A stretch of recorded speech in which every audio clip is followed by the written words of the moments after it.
හරිම සුදුයි.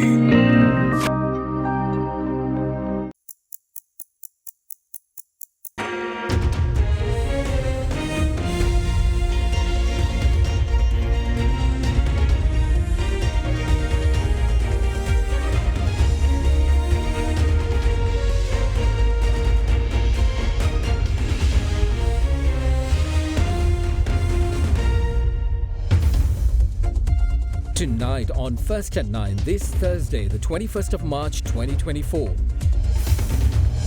Speaker survives. No confidence motion against Speaker Mahinda Yapa Abewardena defeated in Parliament. IMF unlocked. IMF reaches staff-level agreement on the second review of Sri Lanka's extended fund facility and concludes the 2024 Article 4 consultation. Program performance overall was strong, with all quantitative performance criteria and indicative targets for end December. Haves and have-nots. Opposition parliamentarian Eran Vikramaratne insists government must know not to tax all for the sake of increasing revenue. Calls for democratic framework within Sri Lanka to solve the crisis. Whether we like it or not, the gap between the haves and have-nots are increasing in this country. And macroeconomic stability. Asian Development Bank announces new country partnership strategy as Sri Lanka shows signs of stability and recovery. ඔබේ විශ්වාසය දෙනු සෙන්සුරයින් දැන් ළඟමැති ෆාමසියෙන් ලබාගත හැක. This is Ada Derana First at 9 with Indivari Amuata and Mahish Johnny. Live from Studio 24 in Colombo. A very good evening, everyone. Welcome to First at 9. Thank you very much for taking the time to join us tonight as well. A very good evening, Indivari. How are you? Good evening, Mahish. I'm doing great. Good evening to all of you. Thank you for watching Other Derana English News, your prime time English news service. Well, Parliament heated up and many developments once again to report. It's funny, on Parliament isn't it? tonight. Like from 2022 onwards, up until now, how many no confidence motions has gone through this Parliament? I mean, one after the other, one after the other. Sri Lanka, the land of no confidence. No, I don't think that's a good tourism tagline per se. But then there has been, it's concerning because there have been many number of, from 22 onwards, no confidence motion against the then energy minister, the health minister, now the speaker in the parliament, but none has been successful in making through or being, winning in the parliament. So what does that say?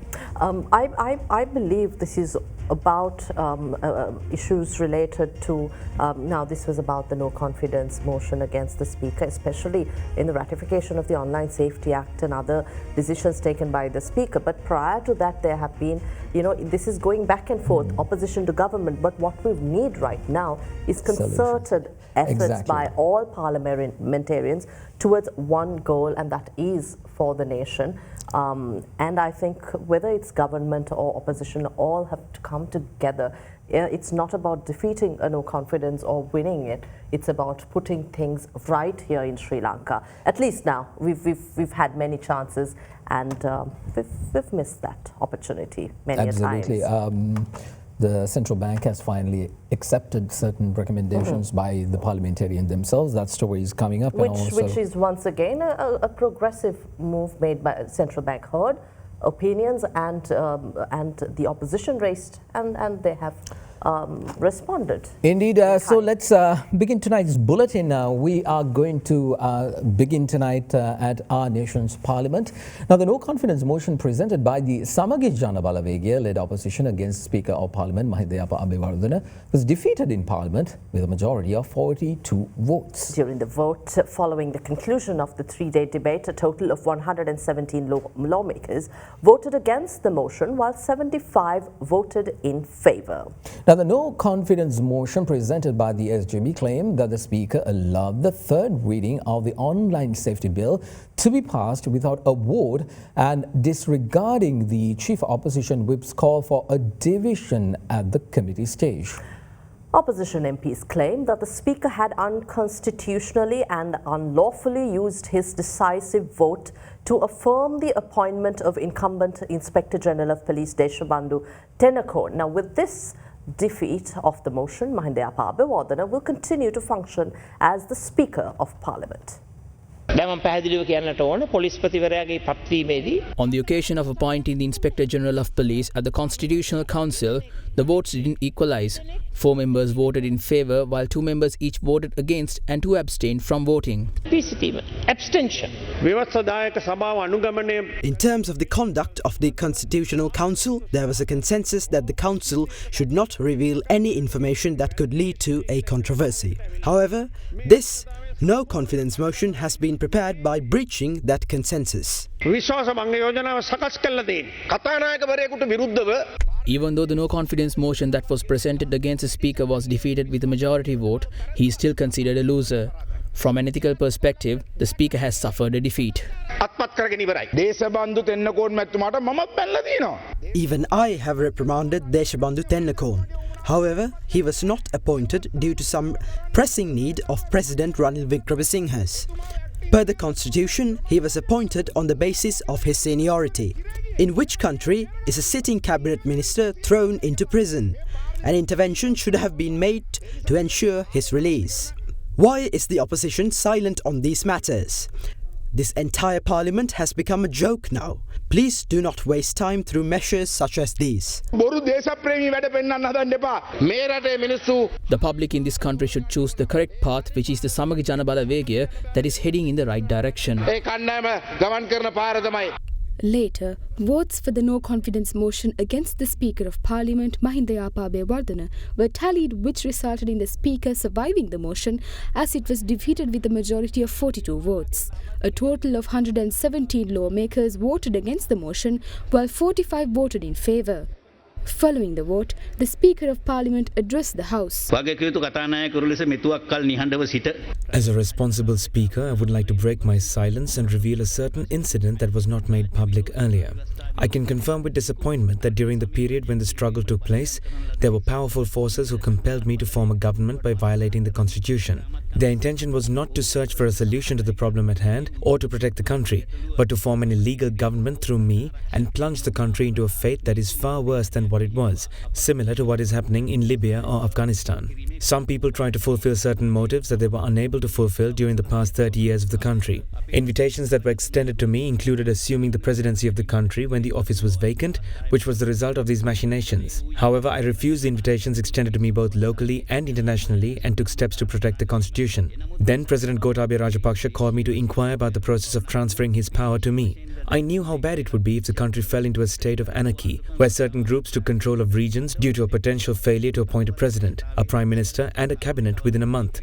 Despite the party leaders who participated in the meeting on the 13th of July 2022, leaving the parliament at a time when it was exposed to risk, I remained in this building. That day, I was somehow able to prevent mass destruction. If that did not happen, I would like to remind you that this parliament, its democracy and all of your members would not be here today to submit a no-confidence motion against me. Most people accuse me of accepting this post due to the association I had with the executive. It is true that the president is a long-time friend of mine. Since his appointment to the executive, however, I would like to reiterate that he did not influence me, being the chairman of the legislature, at any instance.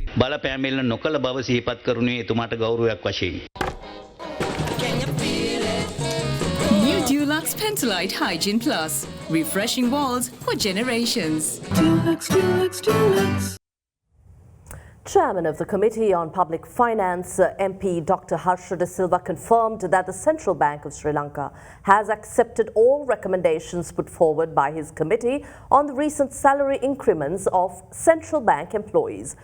He also went on to state that President Ranil Wickremesinghe will be appointing a committee to oversee matters pertaining to salaries, until which salary increases will be deferred from next month onwards.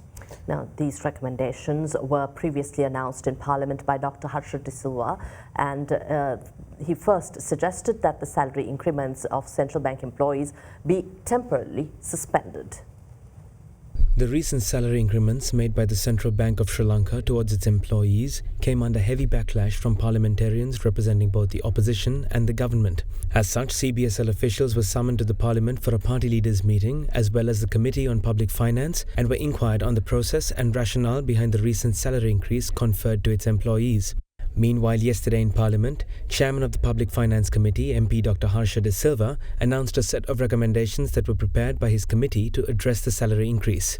මෑතක සිදුකර කාර්ය මණ්ඩල වැටු වැඩිවීම සම්බන්ධයෙන් රජයේ මුදල් කාරක සභාවේ මතය. With regard to the controversial salary hike awarded by the central bank to its employees, the Committee on Public Finance is of the view that despite them being able to do so due to their autonomy, they have to still justify their rationale behind this to the Parliament. The percentages for which salaries were increased for employees at all management levels are unfair. Despite it being appropriate to increase the salaries of certain employees, it is inappropriate to issue salary increments to the entire staff. The Committee on Public Finance recommends that the Minister of Finance appoint an independent committee, which the central bank governor also agrees with, to probe this salary hike. Until a final decision is reached, the committee recommends postponing this salary increase.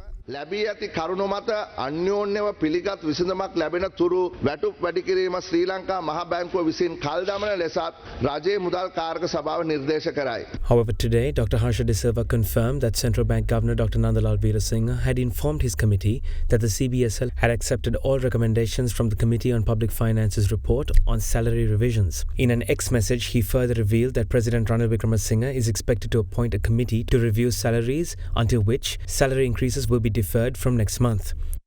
He further stated that an agreement had been reached for a 4-week time frame for the committee's report in a bid to ensure a swift resolution. Dr. Harsha also said that he was glad that the matter was resolved without an amendment to the CBSL Act.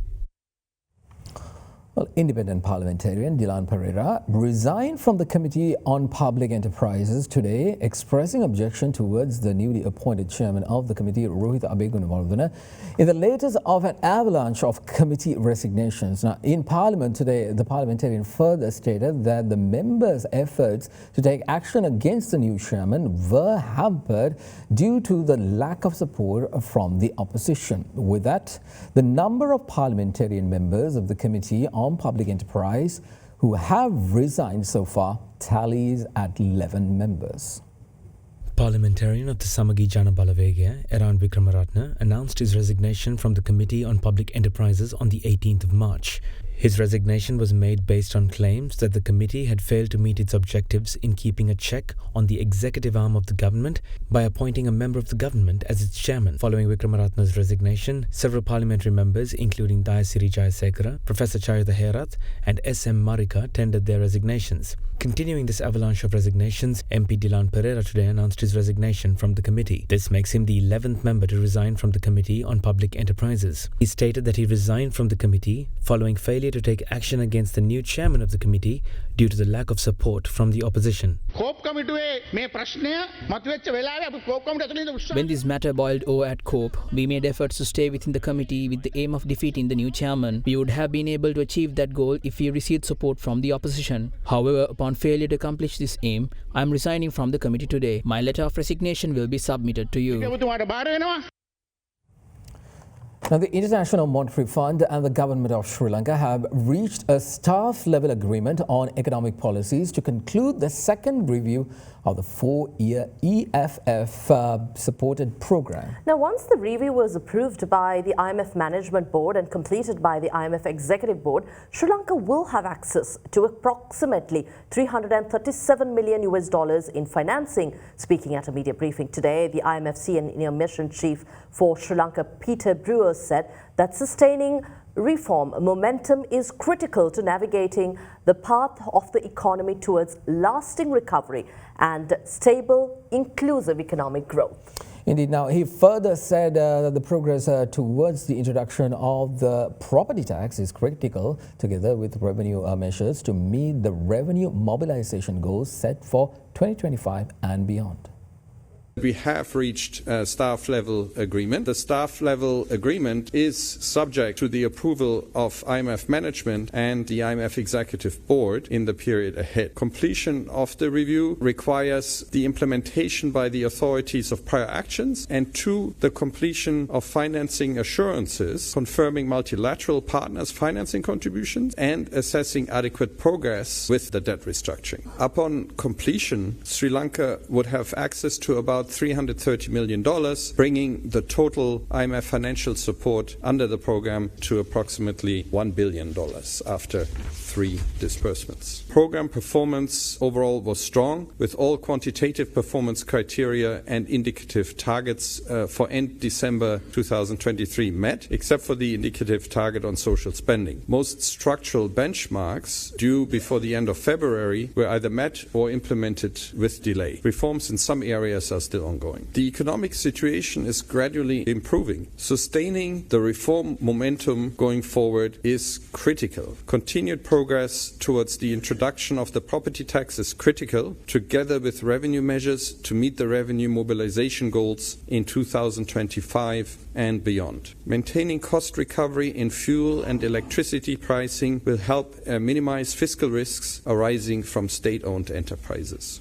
I would not necessarily agree that there is a delay in the agreements with the official creditors. It is true that it is now important that these agreements in principle need to be converted into an actual agreement, or in the case of the OCC into a memorandum of understanding, but it is fairly common for that process to take some time. You held discussions with many political parties during the time. Do they propose any changes, or what's their reaction to this? For us, what is absolutely key is that the program objectives are achieved, because with those, Sri Lanka has a chance of emerging from the crisis. The path is a knife-edge path. We have to remember that. We are willing to listen to alternative suggestions of how the program objectives can be reached, and these must be realistic and achievable within the time frame of the program. Mr. Brewer, the controversy now is around central bank's independence and its phenomenal salary hikes. Central bank independence, that's an absolutely key pillar under the program. Before this was achieved, there was a significant degree of monetary financing in Sri Lanka, which was one of the key contributors to the very high inflation. We don't have much to say with respect to the salary hike. What's important is that there be a high degree of transparency on the part of the central bank to explain how it is benchmarking its decisions, and the key is to preserve central bank independence.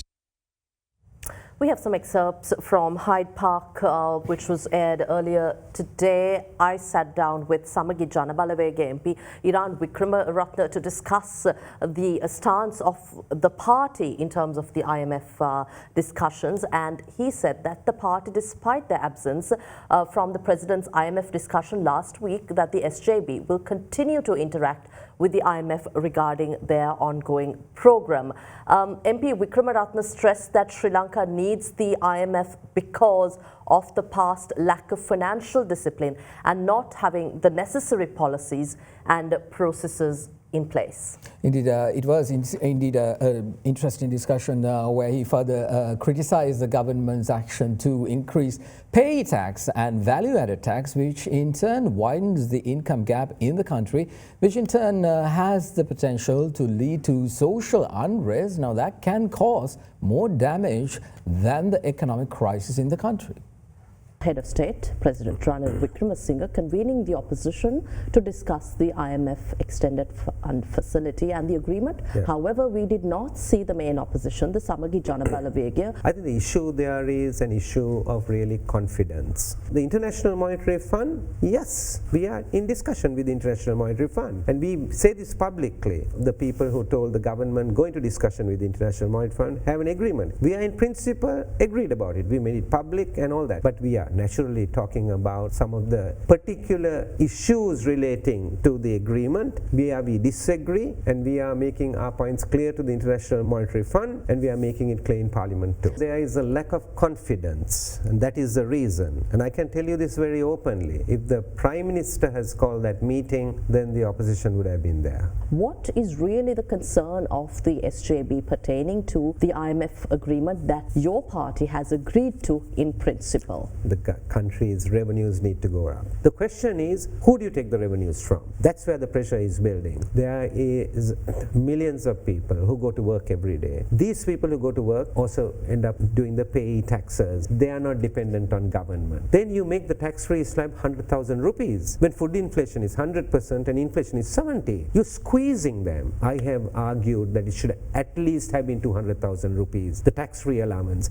Don't push them to a corner and make them dependent on the government or the state, because they are living with dignity. Do that. The other thing is, when you have increased VAT, you are putting the pressure on the poor. The cost of living hits the poor harder. What's the alternative? The alternative is, who do you take it from is the alternative. It's not that revenues have to go up. Whether we like it or not, the gap between the haves and have-nots are increasing in this country. If the gap keeps increasing, there can be social unrest. The cost of social unrest will be bigger than the benefits of economic reform. Everybody needs to understand that. If we professionals, we are earning, we need to pay taxes. We need to resolve the economic issue within the democratic framework. Because if we don't resolve it within the democratic framework, we are leaving room for others to resolve it outside the democratic framework. What do you mean by within the democratic framework here? I don't care two hoots about the IMF. If we are following the proper processes, we don't have the proper policies, we don't have the discipline, then you need the monitor to come around. The monitor is the IMF. But now we can't do away with the IMF. And we mustn't do away with the IMF, because we don't have the right policies, we don't have the right processes, we don't have the right procedures. Well, at a time when the government has decided to sell several state assets, including Sri Lanka Telecom, leader of the Maubima Janata Party, Dilip Jayawira, questioned how the current government could elevate the country's prosperity level by fueling public expectations without being unable to convert a 6,000 employee venture into a profit-making enterprise. Well, addressing a discussion in Colombo, the MJP leader was of the view that getting rid of certain assets is not the solution for Sri Lanka, but instead can be used to generate income for the nation. Now, speaking further, he noted that the government should discuss ways and means to settle debt rather than constantly highlighting the country's debt issue. A discussion themed Empowering Sri Lanka's Future, Navigating Through Entrepreneurial Collaboration, organised by Professionals for an Entrepreneurial State, was held last evening in Colombo. Root causes of the current economic crisis even stem from the fact that we as a country fail to build a strong entrepreneurship community. We need to create a sort of a entrepreneurship portal with the use of ICT, where these different stakeholders are put together and provide a platform for the potential in entrepreneurs. Lack of competition policy remain as a sizable limitation in the economy, so it is important to introduce a competitive law and policy in order to make sure that there is a level playing field for the market participants. In the context of Sri Lanka, we have regulated a lot. I think we need to sit and look at whether we need some of those regulations which introduced in 1930s, 40s, even before that. Today, we are crying out loud saying the country is bankrupt. I always say, no, we are never bankrupt. We were never bankrupt and we will never be bankrupt. This is one country you can never bankrupt, because people are not idiots, and we have the ability, we have the resilience to fall back, to fight back, to stand back again. We need to put systems right. To put systems right, we have to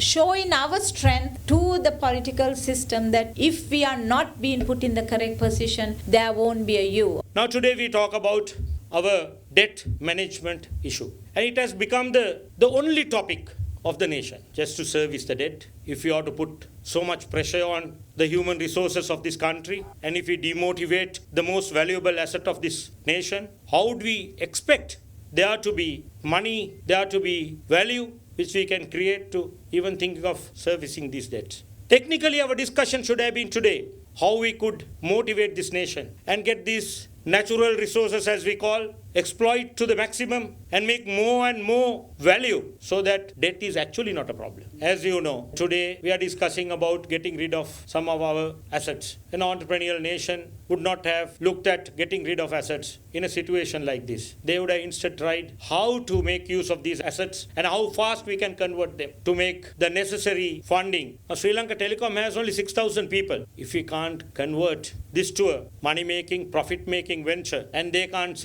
motivate 6,000 people, they can't run this with 6,000 people. If anyone is expecting to run a country and they want to come back and say that we will do a better job, that's a big question. How can they even expect if they can't manage 6,000 people? They would make this country a developed country, make this country a prosperous country. One more little example, we sold 200 fuel sheds. I don't know. Unfortunately, we don't hear an opposing view to that. We just sold our money-making pumping stations and the investors only came and pasted just a sticker on that fuel dispenser and did a little bit of branding. How did that add value or brought any investment to this country? If the government realized or they are of the view that they couldn't run 200 pumping stations, how can they run a country? So that's a simple question. We need to look at this concept of entrepreneurial state and change the thinking, the mindset of the state. Thereby we change the thinking of the people of this country.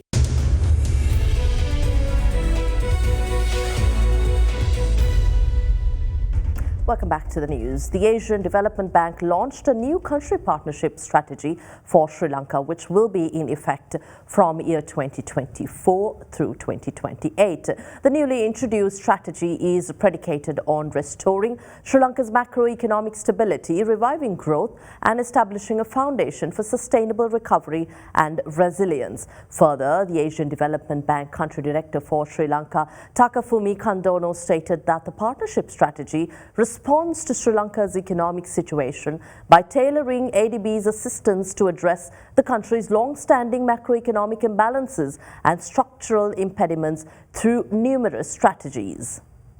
The newly introduced country partnership strategy is slated to build on ADB's ongoing assistance to support Sri Lanka's efforts to restore macroeconomic stability and achieve green and long-term sustainable growth. ADB Country Director for Sri Lanka, Takafumi Kandono, stated that the Country Partnership Strategy, or CPS, responds to Sri Lanka's economic situation by tailoring ADB's assistance to address the country's long-standing macroeconomic imbalances and structural impediments through knowledge solutions, policy advisory support, and priority investments. The ADB emphasized that Sri Lanka is showing signs of stability and recovery from a deep economic crisis. Inflation significantly declined from 69.8% to 4% between September 2022 and December 2023. Foreign exchange reserves in the meantime have increased to $4.4 billion in 2023 from $1.9 billion in 2022.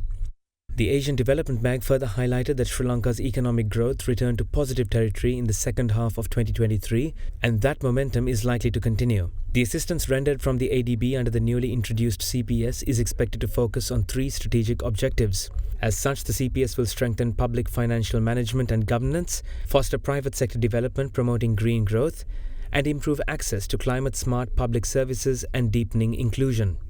ADB reiterated its continued support towards financial inclusion and small and medium-sized enterprises development, especially those managed by women, whilst providing advisory and capacity-building support to promote trade and investment. The strategy aims to improve access to climate-smart public services and deepen inclusion through strengthening social protection and human capital development and to foster agriculture modernization. As of end December 2023, ADB had committed more than $3.7 billion in 45 public sector loans, and grants to Sri Lanka, as well as $25.6 million in private sector investments. Well, Sri Lankan shares continued their bearish trend, extending its losing run to a fourth consecutive session. The ASPI closed at 11,176.54, recording a drop of 64.4 points. Now, a similar behavior was witnessed in the S&P SL20 as it closed 26.25 points lower at 3,182.49. The banking sector continued to witness its trend of profit taking from the previous session. Meanwhile, market turnover dipped even further to a new monthly low of 639.8 million rupees from the previous low of 910.1 million rupees. Now, trading volumes on the index also fell to 33.2 million shares from 44.9 million in the previous session.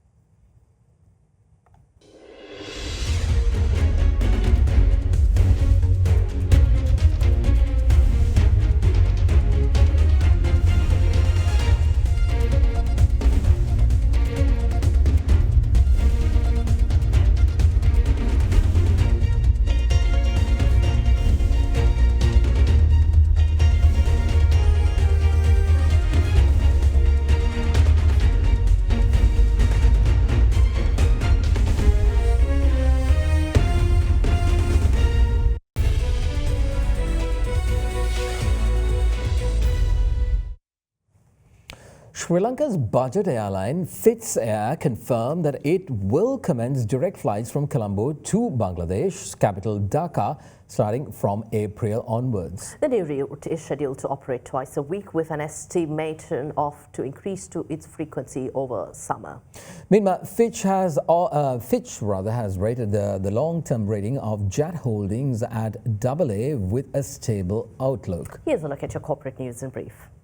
Fitzair, Sri Lanka's low-cost airline, announced the launch of direct flights connecting Colombo and Dhaka, Bangladesh, starting from 16th April. According to the executive director of Fitzair, Amar Kasim, the Bangladesh economy is one of the fastest growing in the world, and he anticipates that a non-stop flight service to Dhaka will stimulate bilateral trade and economic growth. The newly added route will initially operate twice weekly, with an anticipated increased frequency in the summer subject to government approval.